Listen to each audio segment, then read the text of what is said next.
I'm TJ Donegan with Review.com. We're here to go over the Nikon D4S. It's Nikon's new top-of-the-line professional DSLR aimed at sort of news, sports, action photographers, basically anybody for whom a $6,500 body-only camera is not an unreasonable purchase. For the rest of us, it might be a little bit out of sight, but let's go over it because a lot of this tech will end up down in lower-end cameras.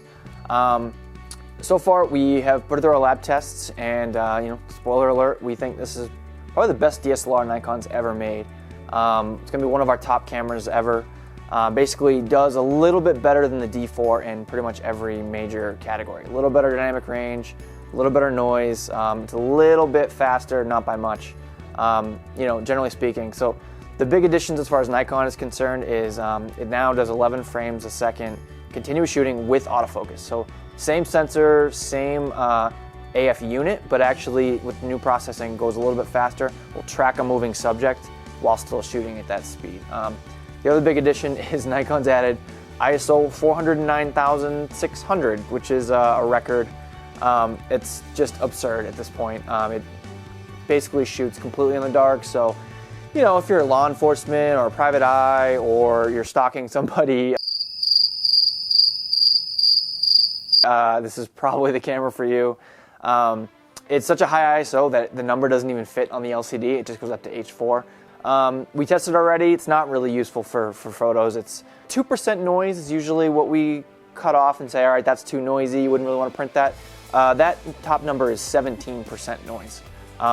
It's insane. It's not usable. Emergencies only, but all the other ISOs lower have been improved also. So there's still some improvement there. Of course, this thing is really aimed at people who need super fast images, need to get them off the camera quickly. For that, there's XQD and compact flash still. It's not the most practical choice. It'd be better if either they went all in for XQD or they went back to just using dual compact flash, which is a little bit faster now. As it is, you kind of have to buy one of both just to have double cards. There's also some upgrades to speed. The Ethernet cable for sports photographers, if you're at like the Olympics or something, and you're plugged into your camera directly to go to your editor, it's a little bit faster connection now. So, all over there's definitely some big improvements. There's new smaller RAW files, things like that are really going to concern professionals.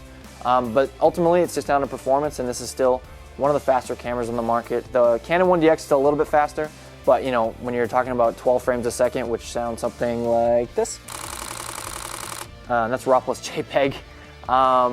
You're not really going to pick nits over an extra frame per second or two. So overall, just a great camera from Nikon, and check out the full review at Review.com.